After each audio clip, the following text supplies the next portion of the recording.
Today I'm going to be reading the sixth part of Chapter 5 of Hiroshima by John Hersey. Koshio Tanimoto. A year after the bombing, Hiroshimians had begun repossessing the plots of rubble where their houses had once stood. Many had built crude wooden huts, and having scavenged fallen tiles from the ruins to make their roofs. There was no electricity to light their shacks, and at dusk each evening, lonely, confused, and delusioned, they gathered in an open area near the Yogiwake railroad station to deal with the black markets and console each other.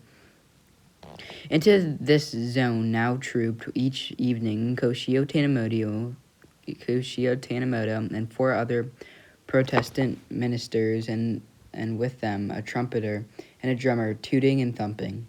Onward, Christian soldiers. Taking turns, the ministers stood on a box and preached. With so little to entertain them, a crowd always gathered, even including some pan girls as prostitutes who catered the GIs came to be called. The anger many Habusaken, directed at first the Americans for dropping the bomb, had by now subtle modulated toward their own government. For having involved in the country in the rash and doomed aggression, the preachers said that it was no use blaming the government, that the hope of the Chinese people lay in repenting their sinful past and relying on God. Seek ye first the kingdom of God and his righteousness, and all these things shall be added unto you. Take therefore no thought for morrow, for the morrow shall take thought for the things of itself. Sufficient unto the day is evil thereof. Because he had no church into which to lure converts, if there should be any, Koshio Tanimoto soon realized the futility of his evangelism. Parts of the reinforced concrete cell of the Gothic towered church in the city still stood, and now turned his mind to trying to find ways to restore the building. He had no money. The building had been insured for 150,000 yen, then less than $500, but bank funds had been frozen by conquerors. Learning that military supplies were being allocated for various different kinds of reconstruction, he got a requisition slips for conversion materials from the prefectural government and began to hunt for things he could use to sell. In the time of the widespread thievery and resentment of the Japanese military, many of the supply depots had been looted. Finally, he found on the island of Kalamarge a warehouse of paints. American occupation personnel had made a mess of this place. Unable to read Japanese labels, they had punctured many cans and kicked them over, apparently to see what was in them. The minister got hold of a boat and carried a big cargo of empty cans to the mainland, and was able to barter them with an outfit named Todio Construction Company for a tile roof for his church. Little by little, over months, he and a few other loyal parishioners worked on the carpentry for the building with their own hands, but they lacked the funds to do much. On July 1st, 1946, before the first anniversary of the bombing, the United States had tested an atomic bomb at Bikini Atoll. On May 17, 1948, the Americans announced the first successful completion of another test. In correspondence with the Emory University classmate, the Reverend Mr. Marvin Green, who was now pastor of the Park Church in Weehawken, New Jersey, Koshio Tanimoto told his difficulties in restoring his church. Green arranged with the Methodist Board of Missions an invitation to Tanimoto to visit the United States to raise money, and in October 1948, Tanimoto, leaving his family behind, embarked for San Francisco on an American transport, the USS Gordon. On the sea voyage, an ambitious idea grew in his mind. He would spend his life working for peace. He was becoming convinced that the collective memory of the Habusaken would be a potent force for the peace in the world, and that there ought to be in Hiroshima, a center where the experience of the bombing could become the focus of international studies of means to assure that atomic weapons would never be used again. Eventually, in the States, without thinking to check with Major Sagahame or anyone else in Hiroshima, he drafted a memorandum sketching this idea. He lived as a guest in a basement of Marvin Green's Weehawken parsonage. The Reverend Mr. Green enlisted the help of some volunteers, became his manager and promoter. From a church directory, he compiled a list of all churches in the country with more than 200 members or with the budgets of more than $20,000.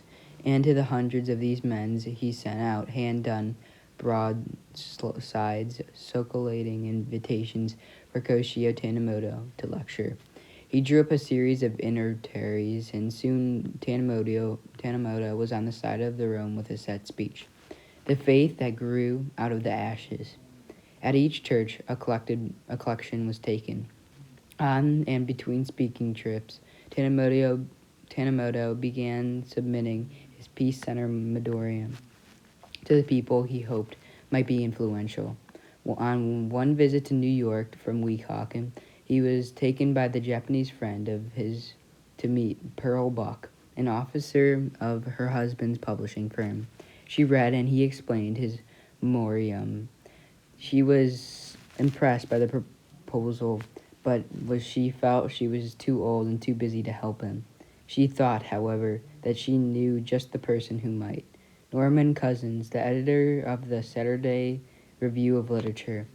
Dr. Tanemoto should send his memo to Mr. Cousins, and she would speak to him about it. One day, not long afterward, while the minister was touring a rural area near Atlanta with his lecture, he got a telephone call from Cousins, who said he was deeply moved by the memorandum. Might he put it to the Saturday Review as a guest editorial? On March 5th, 1949, the memorandum appeared in the magazine under the title Hiroshima's Idea, an idea that Cousins' doctoral note said the editors enthusiastically endorse and with which they will associate themselves. The people of Hiroshima, aroused from the days that followed the atomic bomb of their city on August 6, 1945, know themselves to have been part of the laboratory experiment which proved the long-time thesis of peacemakers. Almost to a man, they had accepted as a compelling responsibility their mission to help in preventing further similar destruction anywhere in the world.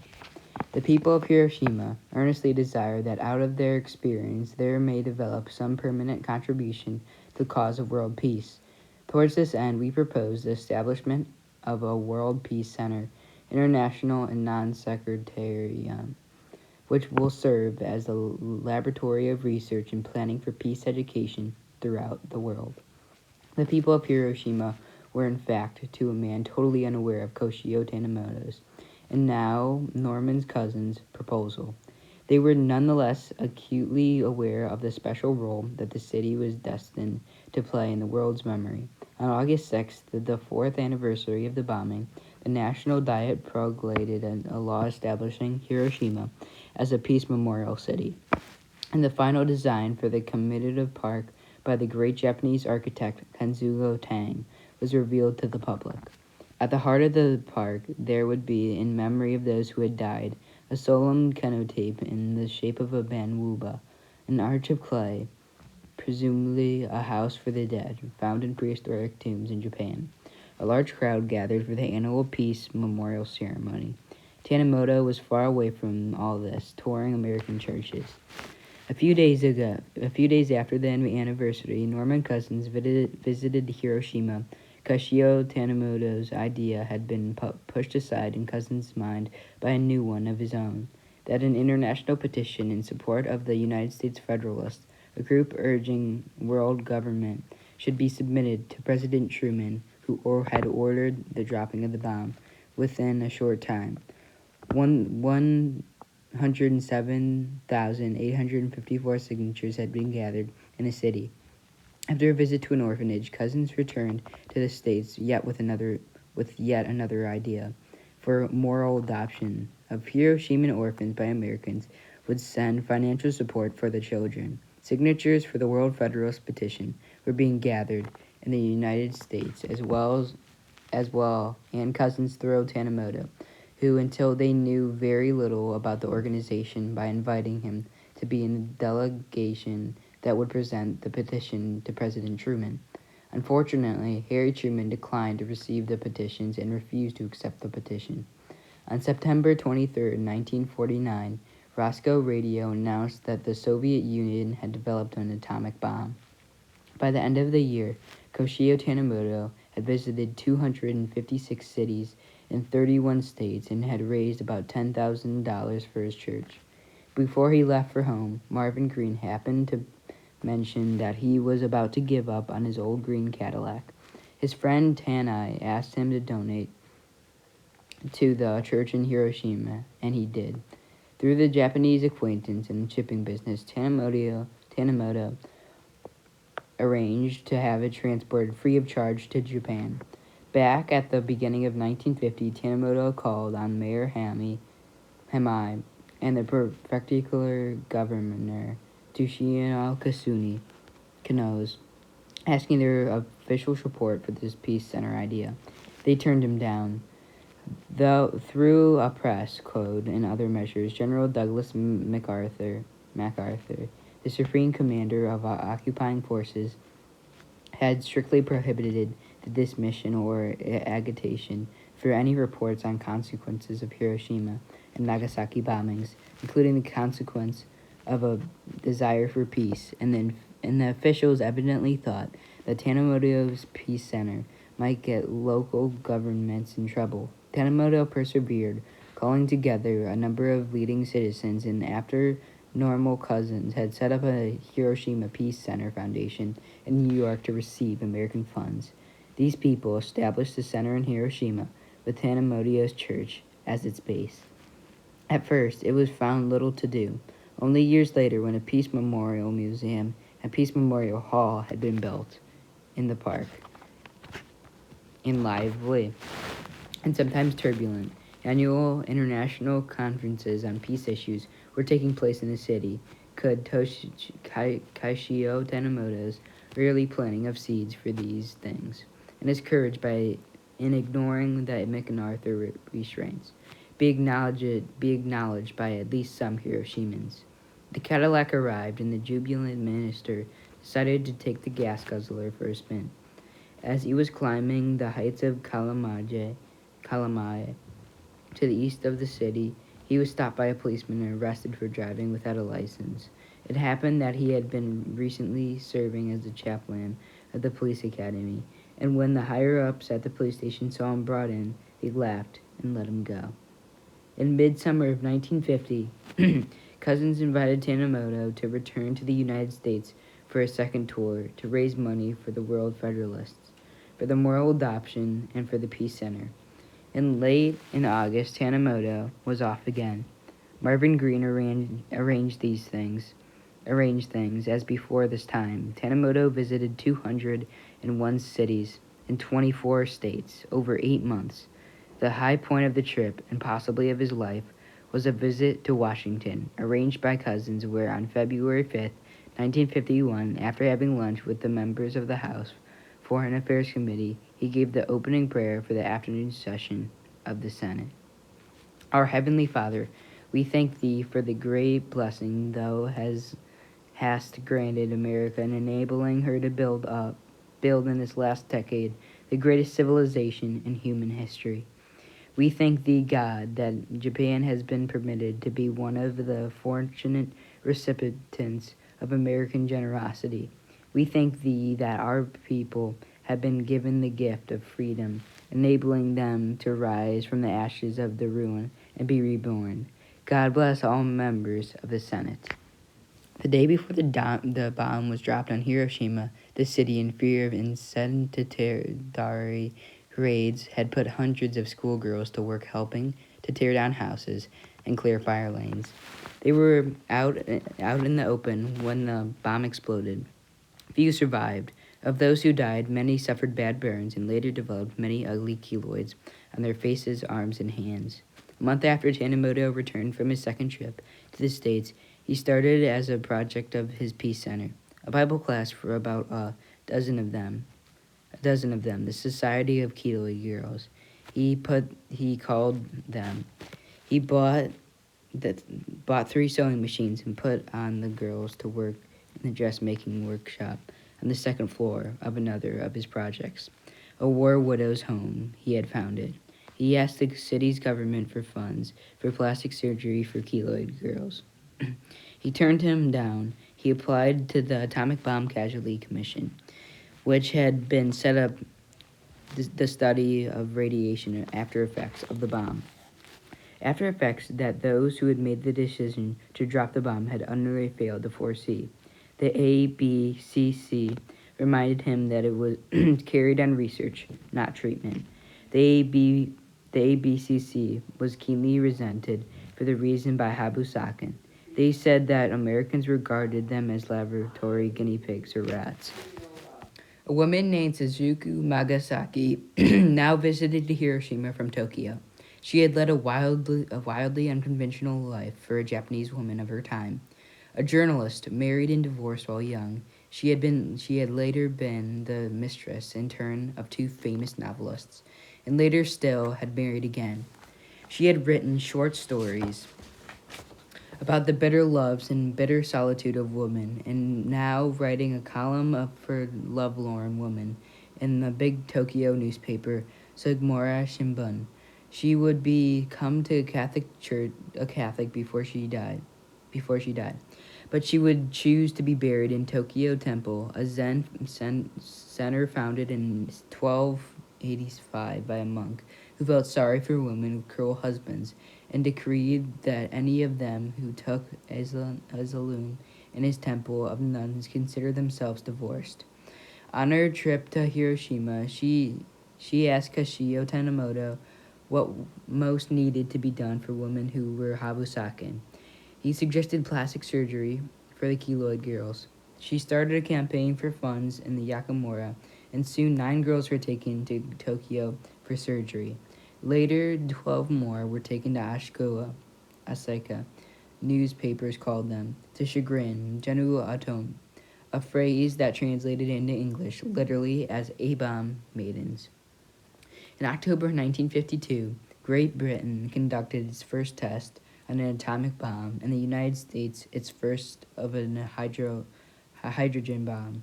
In 1953, the Soviet Union also tested a hydrogen bomb.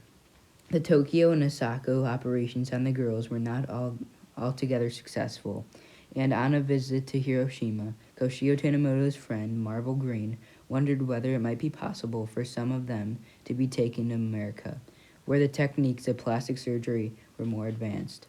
In September 1953, Norman Cousins arrived in Hiroshima with his wife to deliver some moral adoption funds. Tanimoto introduced them to the few of the girls and spoke of Marvin Green's idea. They liked it. After the departure, an awkward meeting took place in the mayor's office, at which distribution to orphans of moral adoption funds were discussed. Cousins had bought $1,500, but it turned out that $200 of this amount had been set aside for 6 particular children. $65 had been allocated to the maidens, and $119 had been spent by the Tanimoto at the Fukai department store for briefcases to be presented as gifts by Norman Cousins to the directors of 6 orphanages.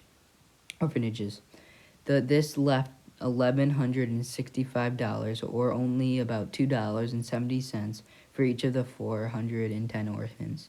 The city officials, who thought they were in charge of the project, were furious about the sums Tanimoto had deducted. In a report of this meeting, the Hiroshima paper, Sungju Shimbun, reported Rev. Tanimoto responded, "I was not following Mr. Cousins' instructions in this, not my own wishes." Tanimoto had lately been getting used to criticism. His long absences from his church for trips to America had earned him a nickname of A-bomb minister. Hiroshima doctors had wanted to know why maidens were not operated on Hiroshima, and why just girls, why not boys? Some people thought they saw the Reverend Mr. Tanimoto's name in the paper too often. The enormous Cadillac had not gone down well, even though it had quickly turned out to be a dog that had to be junked. On March 1st, 1954, the Lucky Dragon No. 5 was showered with radioactive fallout for an American test at Bikini Atoll. Normal Cousins had gone to work in New York on the Maiden's idea, and in late 1956, Dr. Arthur Barksey and the chief of the plastic surgery at both Mount Sinai and Beth Israel hospitals, and Dr. William Hitzig, an internet on the Mount Sinai staff and Cousins' personal physician, arrived in Hiroshima to cull off from among the maids those whose prospects for transformation by surgery were best. Of the many disfigured girls in the city, only 43 presented themselves to be examined. The doctors chose 25. On May 5th, 1955, Koshia Tomoto took off with his girls at Aliga Airport in a United States military air transport plane. As the girls were being settled in host homes around New York, he was hustled off to the West Coast for the start yet another fundraising tour. Among the other appointments of its itinerary was for the event on Wednesday, May 11th at NBC Studios in Los Angeles. For the Cousins gave him to understand would be a local television interview that would be helpful to the project. That evening, somewhat fuddled, he was seated before bright lights and cameras on the living room like a set.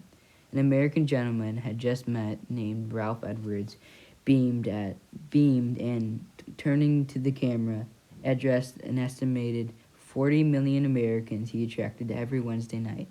Good morning, evening, ladies and gentlemen, and welcome to This Is Your Life. The ticking you hear in the background is a clock counting off the seconds to 8:15 a.m., August 6, 1945. And seated here with me is a gentleman whose life was changed by the last tick of the clock. As it reached 8:15, good evening, sir. Would you tell us your name? Koshio Tanimoto.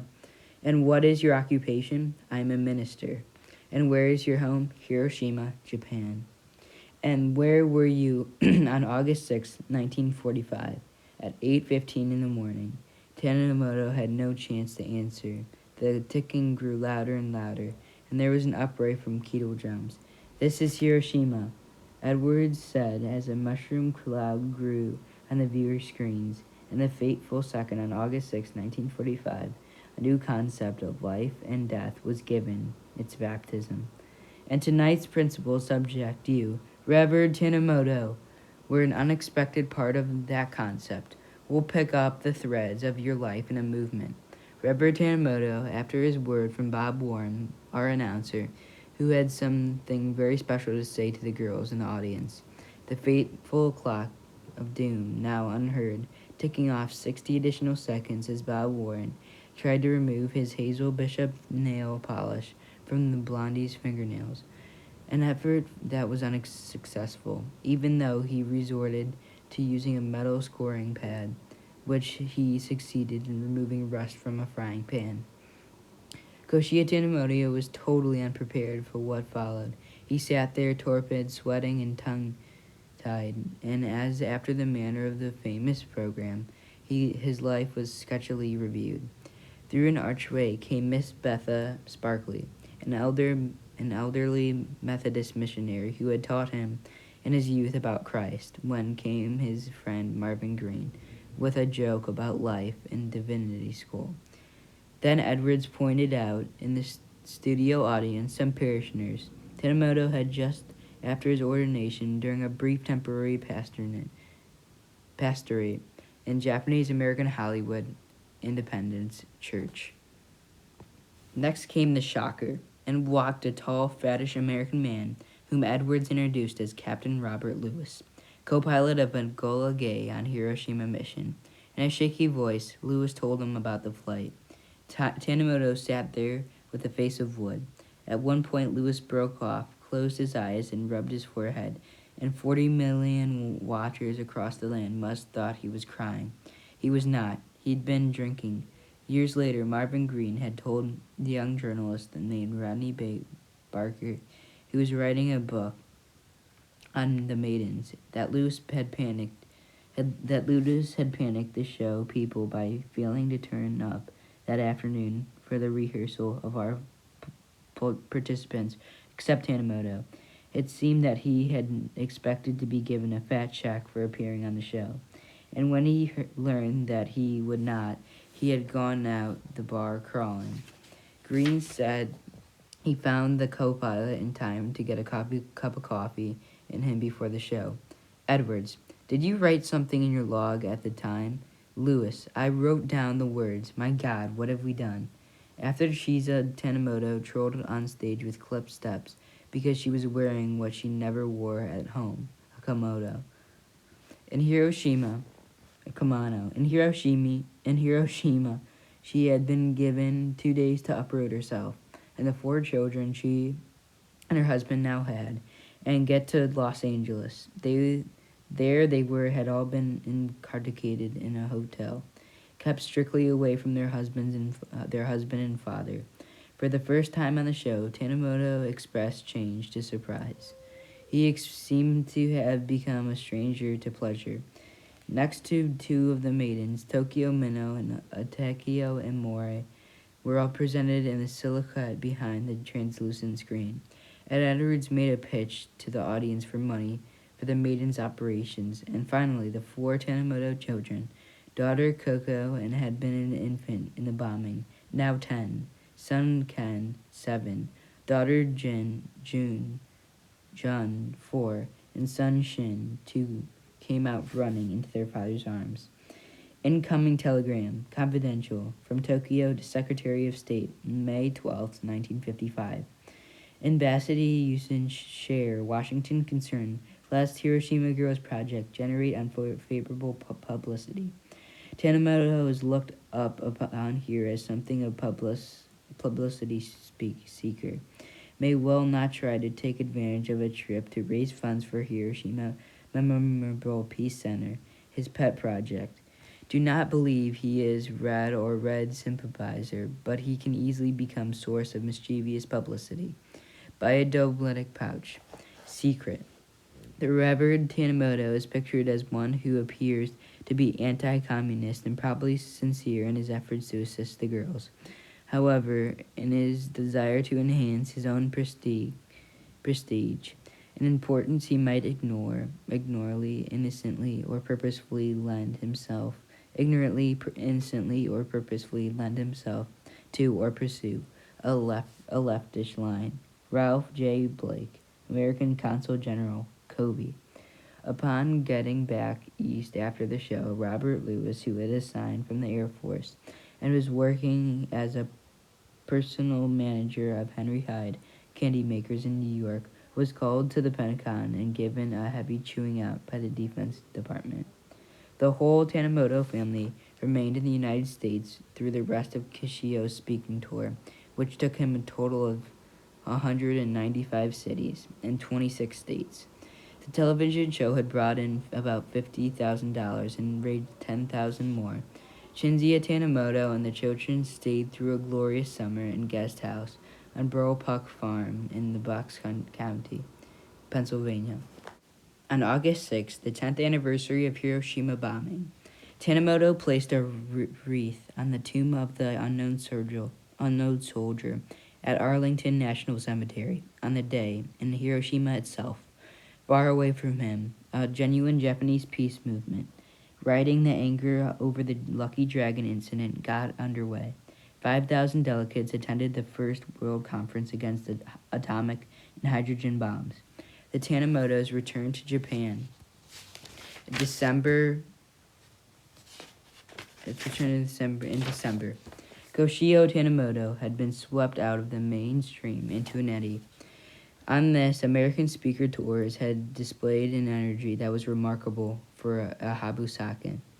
Speaking night after night after night on the weary circuits, but the reality was for some years now had been hurled along on white water of Norman Cousins' ferocious energy.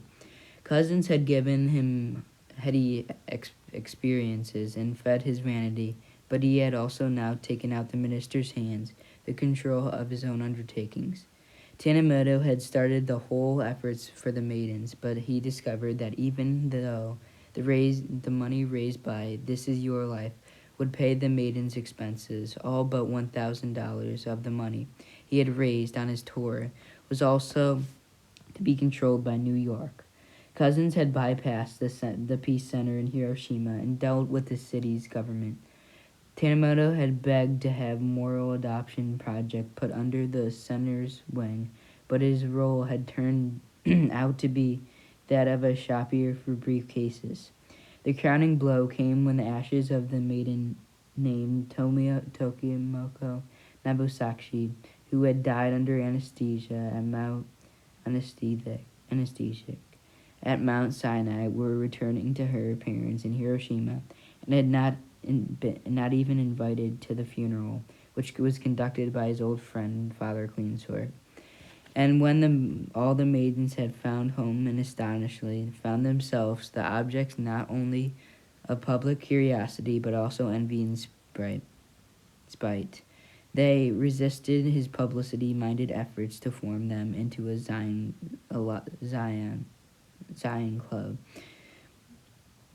and fell away from him. Nor did he have any place in the Japanese peace movement, for he had been out of the country at crucial moments in its development. And besides, his Christian outlook made him suspicious of radical groups that were on cutting edge of any nuclear activity while he was away from his last trip, a national organization called Neo Jisku. The Japanese Council Against Atomic and Hydrogen Bombs had come into being. There had been a surge of activity, pushing the diet for medical care of Habusaka. Like Habusakan, she was repelled by growing political correlation of these doings, and he stayed away from the mass meetings in Peace Park on subsequent anniversaries. On May 15, 1957, Great Britain conducted its first hydrogen bomb test on Christmas Island in the Indian Ocean. Coco, the daughter who was an infant, had experienced the bombing, had been taken almost every year to the American-run ABCC for a physical checkup. On the whole, her health had been all right, although, like many Saken, who had babies at the time of the bombing, her growth was definitely stunted. Now an adolescent in junior high school, she won again. As usual, she undressed in Sublu and put on a white hospital gown. When she had finished going through a battery of tests, this time she was taken into a brightly lit room where there was a low stage backed by a wall marked with measurement grid. She stood against the wall with the lights in her eyes so glaring that she could not see beyond them. She could hear Japanese and American voices. One former told her to take off the gown. She obeyed, and she stood there for what seemed an eternity with tears streaming down her. Coco was frightened and hurt by the experience. She was unable to tell anyone for about 25 years. One day toward the end of August 1959, a baby girl was left in a basket in front of the altar of Koshio Tanimoto's church. A note attached to the diaper gave the baby's name, Kani, and its birth date, April 25th, and went on to say, "I'm afraid I can't keep her at the moment. God bless her, and will you look after her in my stead?" In the summer on Pearl Buck Farm, the Tanimoto children had played with the dozen orphans, mostly Oriental, that the American author had taken under by her wing.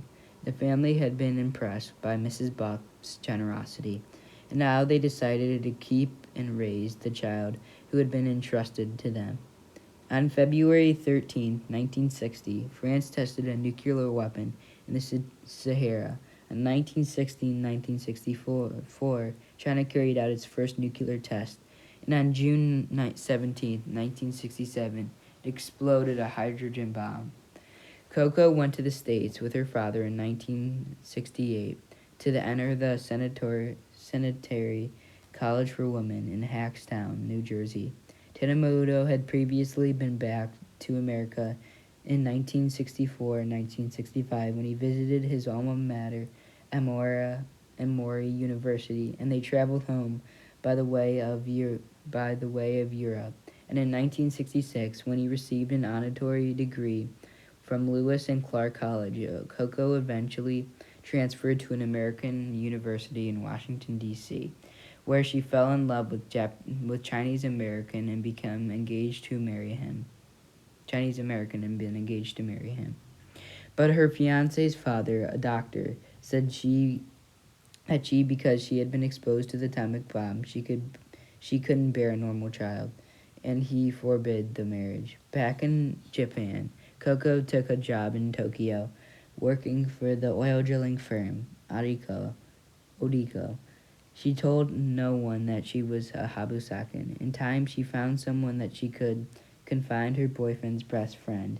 She turned out in the end to be the man she married. She had a miscarriage, which she had and her family attributed to the bomb. She and her husband went to the ABCC to have their chromosomes checked, and though nothing abnormal was found, they decided not to try to have a child. In the time, they adopted 2 babies. The Japanese anti-nuclear movement had begun to split up in the early 60s. Gensoku the Japan Council was dominated at first by the Japanese Socialist Party and by Sokyo, the General Council of Trade Unions in the 1960s. It had tried to block revision of the United States-Japanese Security Treaty on the ground that it encouraged the renewed militarism in Japan, where some conservative groups formed Kaikai and Kaigi, the National Council for Peace and Against Nuclear Weapons. In 1964, a deeper division came out when communist infiltration of Gioseki caused socialists and trade unions to pull out Genuzik and the Japanese Congress against atomic and hydrogen bombs. For Tanimoto, as for most Habusakin, these quarrels reached the zenith of absurdity. When Genzuzikin argued that all nations should stop testing, while Genzuzikin argued that the United States was testing to prepare for war, and the Soviet Union was testing to ensure peace. The division persisted, and year after year, the 2 organizations had separate conferences on August 6th. On June 7, 1973, Koshio Tanimoto wrote the evening essay column in Hiroshima Shimbun. These last years, when August 6th approached, voices had heard laminating this year. Once again, the commemorative events will be held by a divided peace movement. The sentence inscribed the memorial cenotape, "Rest in peace, for the mistakes shall not be repeated," embodies the passionate hope of the human race. The appeal of Hiroshima has nothing to do with its politics.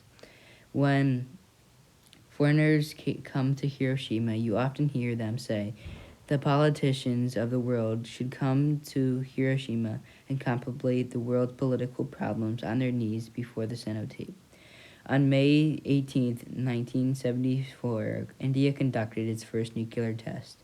As the 14th anniversary of the bombing approached, the Hiroshima Peace Center was normally still in place. Now in Tanimoto home, its principal project in the 70s had been arranged a series of adoptions of orphans and had abandoned Japanese babies who had nothing particular to do with the atomic bombs. The adoptive parents were in Hawaii, in the mainland United States. Tanimoto had 3 more speaking trips in the mainland states in 1976 and 1982, and in Hawaii in 1981.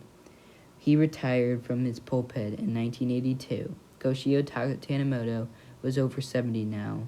The average age of all Habusakin was 62. The surviving Habusakin had been polled by Chungjuku Shimbun in 1984, and 54.3% of them said they thought the nuclear weapons would be used again. Tanimoto read in the papers that the United States and Soviet Union were steadily climbing the steep steps of deterrence. He and the Chizo both drew health maintenance allowances as Habusakin, and he had a modest pension from the United States Church of Japan. He lived in a snug little house with a radio and 2 television sets, a washing machine and an electric oven, and a refrigerator, and a compact Mazda automobile. Manufactured in Hiroshima, he ate too much. He got up 6 every morning and took an hour's walk with his small woolly doggy, Chico, and was slowly down a bit. His memory, like the world's, was getting spotty. This is the end of the book. Check out some other books on our channel. Thank you for listening.